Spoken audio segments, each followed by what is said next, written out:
Hey guys, here I am once again, drunk and ugly on a fucking Friday night. I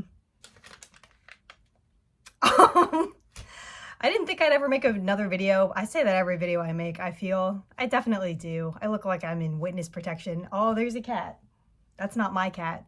That's not my cat, surprise. But yeah, I don't know. I live in Philly now.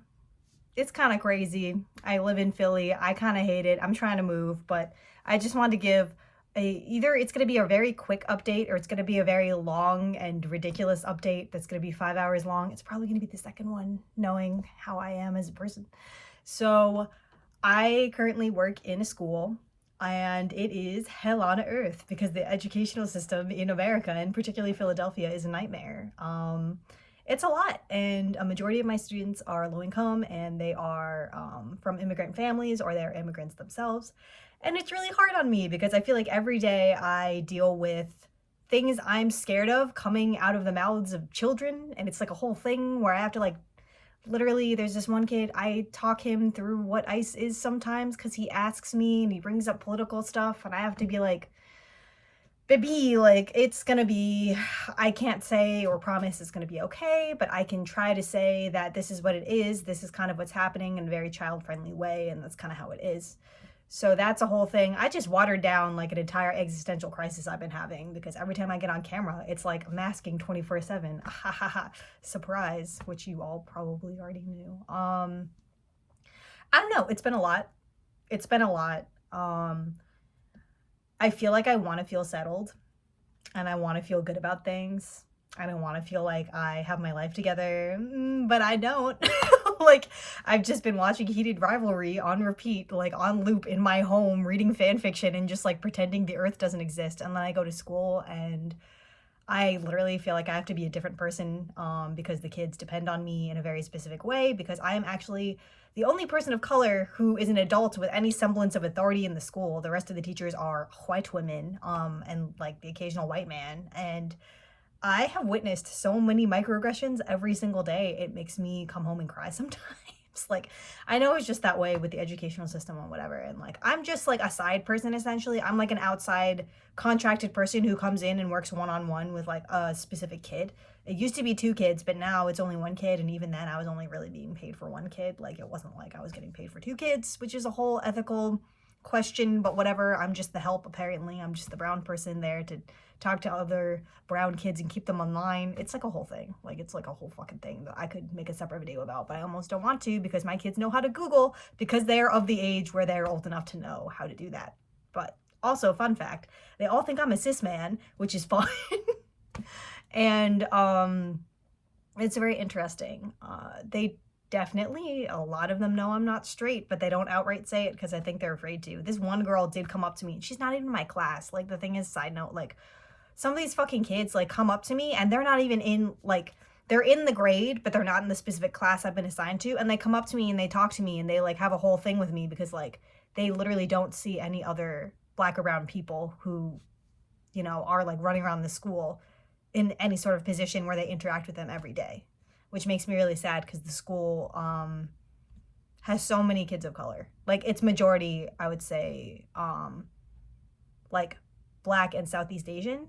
And I'm the one person there who's just like, and like all the kids for some reason think I'm Mexican, which is hilarious. Like, they very particularly, it's also because the student who I talked to about ICE stuff and everything else stuff, which is, he's a whole separate thing. I don't want to go too much into him because like, I love that child so much as a person. I support him a lot and I do a lot of one-on-one kind of work with him. And he's not my kid to like work one-on-one with, but like I kind of go out of my way to like make sure he's supported because like his family is in a very specific situation where like any second they could be in danger from ICE and he knows that. And like he pretends that nothing is wrong, but like verbatim, like the other day he literally was like, oh yeah, like I actually don't cry at all. I like, when I'm afraid, I push down the fear. Like, I bottle everything up. I just don't cry. And I like sat there like, are you okay? Like, are you good? Like, and he's clearly not. Like, there's a lot going on. But I sidetracked myself as per usual. Now I have no fucking clue what I was saying.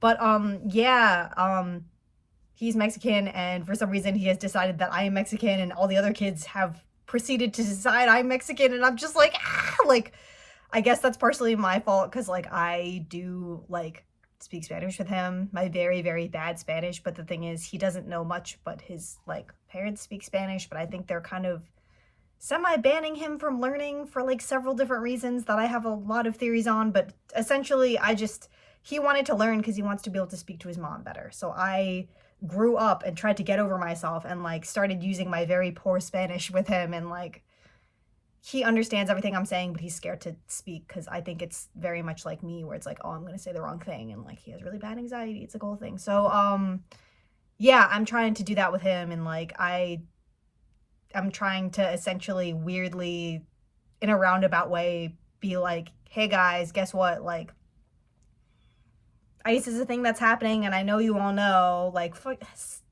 this fucking kid the other day was singing the Charlie Kirk song to himself in the hallways, just, like, going at it, and I was sitting there like, the kids know, they're really, really smart, like, they're not stupid, like, they know what's happening in the world, but they don't know what to do with it, and nobody will talk to them about it, and especially not the white teachers. So, like, I try to talk to them about it when they bring it up themselves, or, like, when they want to know.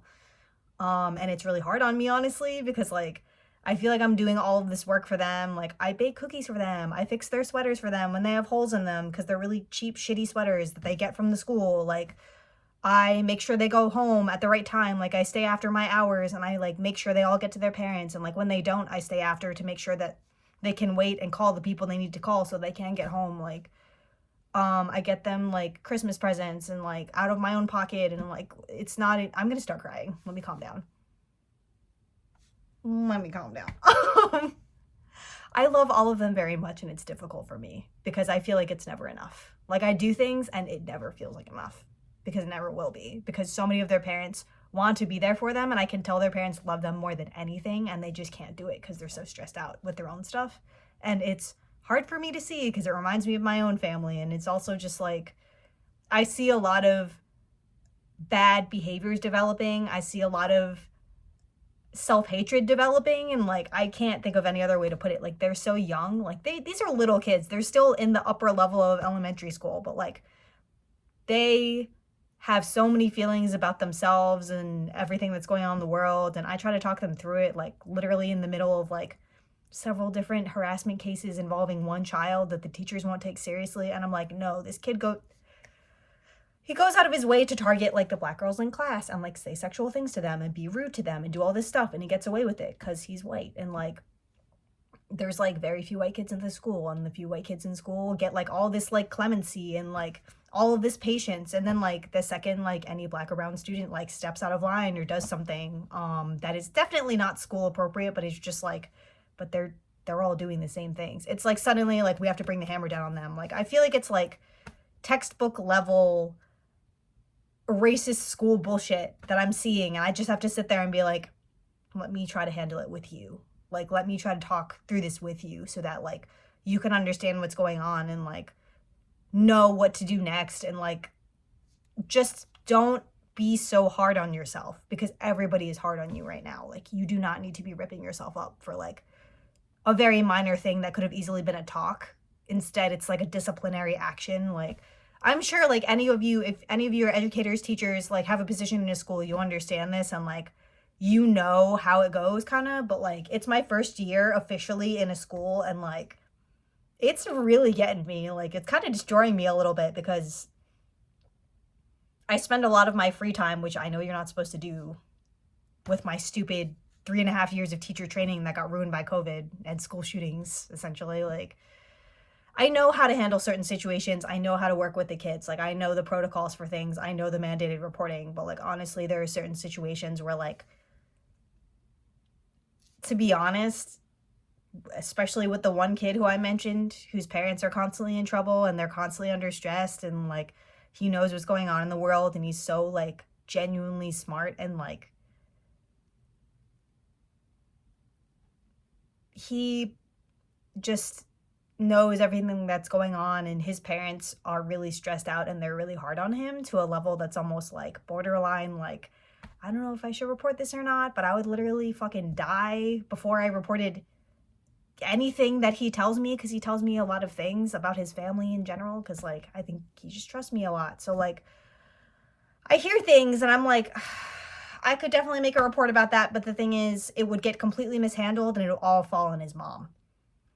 And let me put it this way, his mom is not the one I'm concerned about doing things to him and the siblings and yelling and whatever else. Like, I just think that he would ultimately be the one to suffer, and so would his mom and his siblings, and I don't want that to happen. So I handle it myself, and I don't bring it. I tried to talk to the counselors about it, and they said, oh, that sucks, that's really hard for him. And I'm like, could you perhaps do something so he doesn't grow up hating himself? Could we like work on the OCD tendencies? Like, could we figure out the anxiety and where it's coming from? And I think I already have, because of the amount of talks I've had with him about his feelings and what's happening at home, and like the books that I give him, because I buy books out of my own pocket to give to the kids, because I'm literally in school for library science and I want to make sure that they have something to read, and I think it's beautiful that so many of them love reading. So I particularly buy him books about Mexican American culture, and like just with characters who maybe it's not centered on their entire, identity, but like it's just people who look like him, and like it's so like ABC 1 2 3 basic, like diversity, like representation, whatever, but like these kids really don't get that. Like, they literally will read like a Spanish story in class and then make fun of the names in front of him, and he takes it because he's very quiet, but I'm there and I'm like, that's not funny. Also, you pronounce it like this, and also like, don't fucking start with me. Like, do not do this. Like, it's just I feel like it's such basic level racism and basic level, like, I don't know, things that just make me go home and cry, that it's like, could we get it together and like just like help these kids, because they need so much. And I have a talk at least once a week with the kids. Like, it's always a different kid, or sometimes actually it's the same kid over and over again, but it's usually different kids where like they're like, oh, I can't ask for help, like, oh, I can't burden you by like asking you to stay after school with me because I'm scared that I don't know where my parents are. Like, oh, I didn't want to bother the secretary because I don't want to bother adults, because when I bother adults or ask for anything I need, they yell at me. Like, I completely remember being in that situation. So I try to help all of them, and like, I have no support. Like, whatever. Like, it's not to make this about me, but like, I really don't. Like, it's a whole thing. Like, and I've thought of like, oh, systematically, blah, blah, blah, blah. Like, my friends have been like, oh, why don't you go to this person? Why don't you go to that person? It's like, I already went to them and they don't listen. Or I already went to them and they're so overworked and tired, they don't have time for this kid's specific needs. So they ignore it and they just let it go, unless it's one of their favorite kids. And the favorite kids are usually like the few white kids in the school, and like, they get everything. It pisses me off. So I'm like there just trying to do what I could do. And that's about it. Like, my life has really been work so far. And work isn't just work to me. Like, work is like making sure a child doesn't grow up to be deeply traumatized to a level that I can help them. And obviously there's not much I can do. They go home, but for most of the day they're actually with me. They probably see me and the other teachers. I'm not even a teacher. They see me and the other people at school, like the adults at school, more than they see their own parents. And when they see their parents, it's either their parents are so fucking stressed out they can't help their kids, even if they want to, or they don't want to, and they're like resenting their kids in front of them.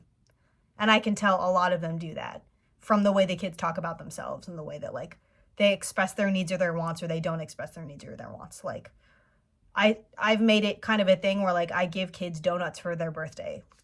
My school is right down the street from Dunkin' Donuts. Whatever, I go and buy a donut, and I'm like, here. And like, I've had so many different reactions of like, I don't deserve this. You don't have to give me this. Like, you didn't have to do this. Like, I feel so bad. Like, what can I do for you? And I'm like, just take it. Like, it's fine.